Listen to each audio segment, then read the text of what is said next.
আমাদের তো আর মানে ছাগলগুলা আগে এরকম করে কিন্তু খড় খাওয়াই নাই। তো এখানে যে কাঁচা ভুট্টার গুঁড়া একটু দিতেছি।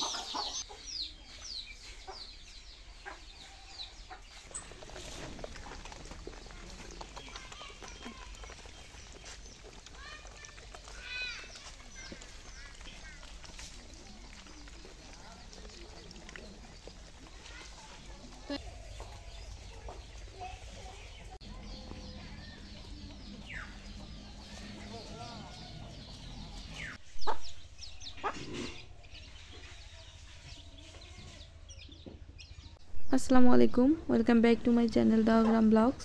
তো গুড মর্নিং, আশা করি সবাই অনেক অনেক ভালো আছেন এবং সুস্থ আছেন। আলহামদুলিল্লাহ আমিও ভালো আছি। তো প্রতিদিনের মতো আজকেও চলে আসলাম আবারও নতুন একটি ভিডিও নিয়ে।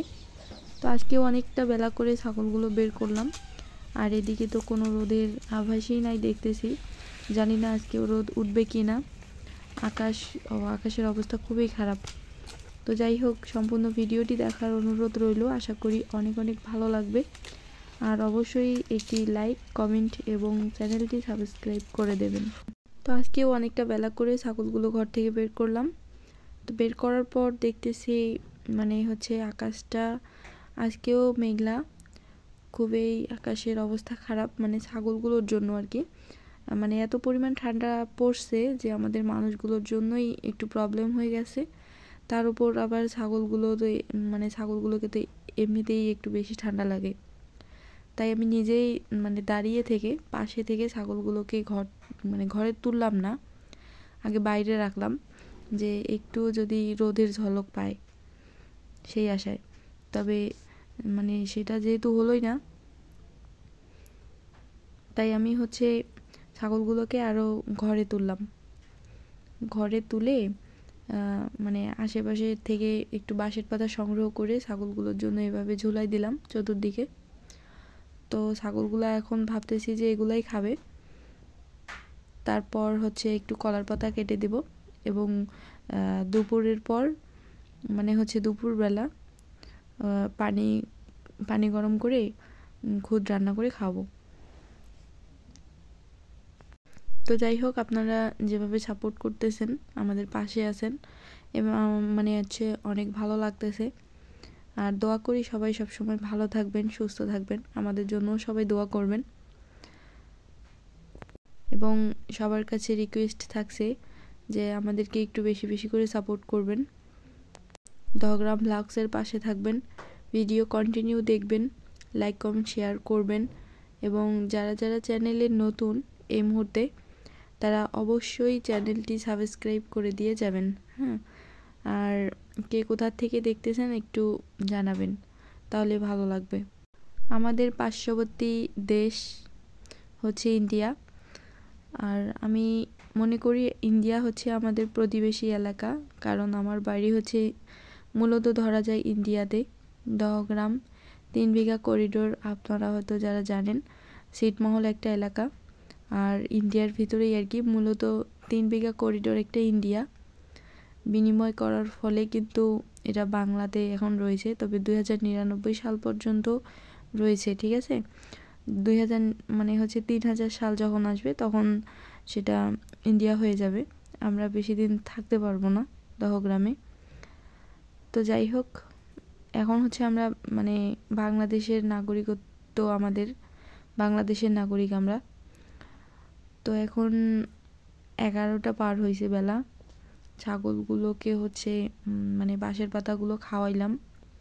তারপর আমি এই যে কলার পাতা দিছি কয়েকটা কেটে, এগুলা কলার পাতা এখন খাচ্ছে। ছাগলের জন্য আজকে খুদ রান্না করি এখন।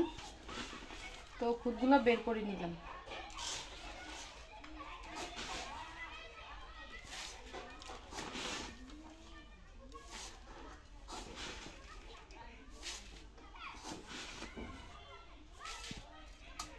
তো গতকালকে আমি 6 পোয়া রান্না করছিলাম। তো দেখা যাচ্ছে যে একটু বেশি হয়েছিল, আর গরু ছাগল সবগুলোরই হয়েছিল। আর যেহেতু আমি গরুগুলো সামান্য দিব ছাগলগুলোর জন্য, তাই বেশি রান্না করলে কিন্তু তাড়াতাড়ি শেষ হবে, পোষাবে না। এই জন্য আজকে 5 পোয়া নিলাম। তো প্রতিদিন এখন আমি 5 পোয়া করে রান্না করব। তাই যে এগুলা হচ্ছে আমি নিয়ে নিলাম, এখন এগুলো আমি সিদ্ধ করব।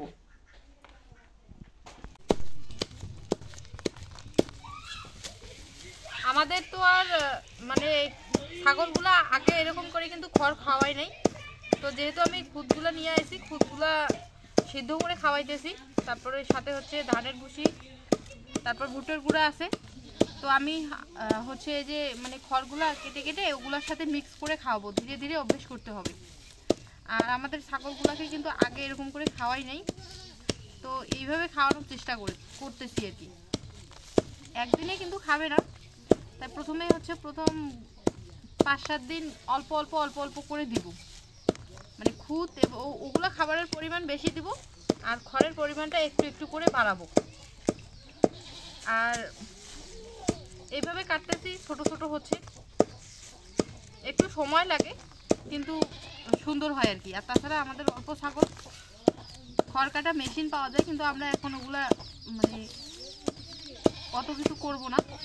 এখন এভাবেই একটু মানে পরিশ্রমটা বেশি করে আগে ছাগল বাড়াই, তারপর ওগুলা পরের বিষয়। যখন আমাদের ছাগল অনেকগুলো হবে তখন আমরা আনবো মেশিন।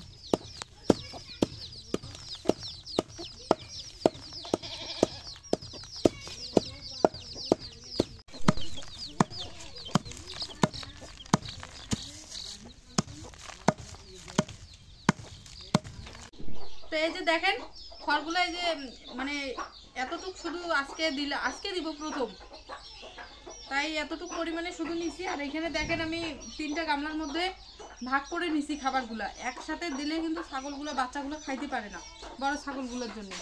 তো এখানে প্রথমে হচ্ছে যে খুদগুলা পাতলা করে নিয়েছিলাম, সিদ্ধ করে ওগুলা দিছি। তারপর হচ্ছে ভুসি দিছি, ধানের ভুসি দিছি, আর একটু খড় দেই।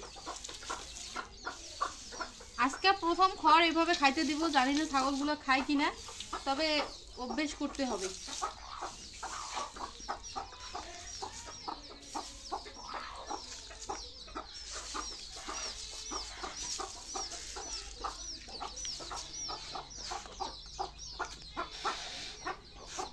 আর এই যে একটা ভিটামিন 3 কিন্তু এটা, তো এটা হচ্ছে শুধু বাচ্চাগুলো দিব আমি।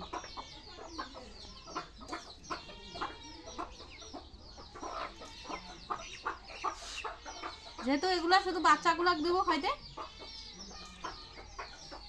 তাই এই 2টা গামলার দিলাম, শুধু ওইটা দিলাম না। আর একটু করে লবণ দেই।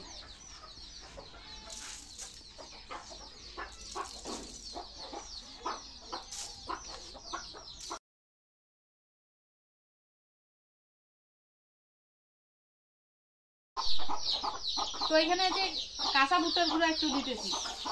কাঁচা ভুট্টার গুঁড়া কিন্তু মিষ্টি মিষ্টি করে, হ্যাঁ, মিষ্টি করলে ছাগলগুলা মানে যে কোনো খাবারই কিন্তু খাইতে খুব পছন্দ করে। আর যেহেতু আজকে আমি নতুন খড় দিলাম, তো একটু যদি খাইতে প্রবলেম করে, তাই ভুট্টার গুঁড়া দিয়ে দিলাম।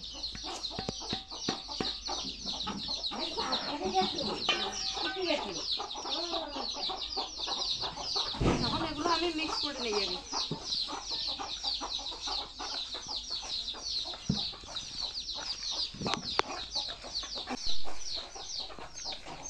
খুব ভালোভাবে এগুলা মিক্স করে নেই।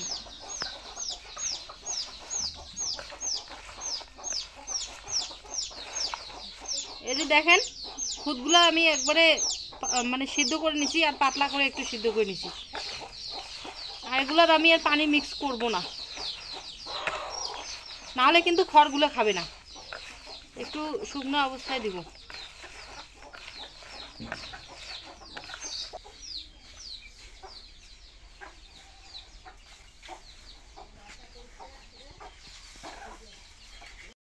যারা নতুন ছাগলের খামার করতে চাচ্ছেন তারা এই শীতকালে শুরু করবেন না, কেননা বিভিন্ন জায়গা থেকে ছাগল সংগ্রহ করবেন।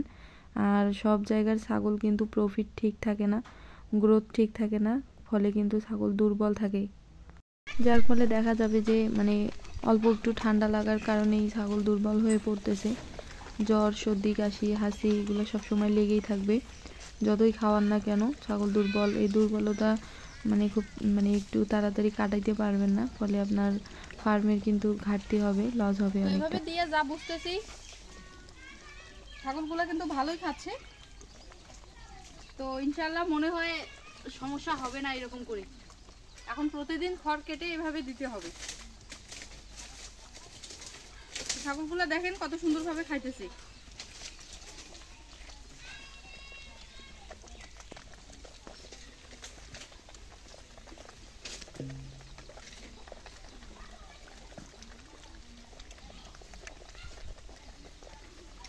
মেশিন দিয়ে যদি আমরা খড়গুলো আরো মানে ভাঙাইতাম, গুঁড়ো করতাম, তাহলে তো দেখতেছি কোনো সমস্যাই হতো না। মানে যেহেতু আমি দা দিয়ে কাটছি না, একটু হলেও মানে একটু মনে হচ্ছে বড় বড় হয়েছে।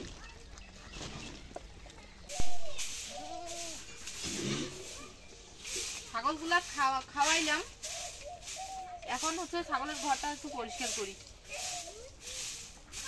তারপর খাবার দিব একদম বিকালবেলা।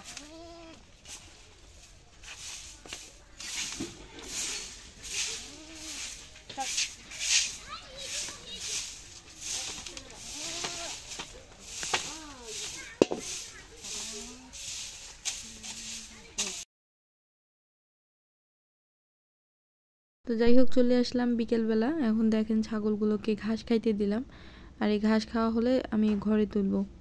তো সারাদিনই কিন্তু প্রচুর খাটাখাটনি হয় ছাগলের ফার্মে। হ্যাঁ, অনেক কাজ করতে হয়, পানি দিতে হয়, পানি খাওয়াতে হয়, ঘর পরিষ্কার করতে হয়, টাইম মতো খাবার দিতে হয়, মানে ই টু জেড অনেক অনেক পরিশ্রম করতে হয়, তারপরে হচ্ছে সফলতা অর্জন করা যায়। তো সঠিক নিয়মে যত্ন পরিচর্যা করে যদি আপনি কষ্ট করে করতে পারেন, সাকসেস হতে পারেন, তাহলে একটা মন থেকে শান্তি প্রশান্তি পাওয়া যায়। তো দোয়া করি সবাই সাকসেস হন, ভালো থাকেন, সুস্থ থাকেন। তো দেখা হচ্ছে আবারও পরের ভিডিওতে। আল্লাহ হাফেজ।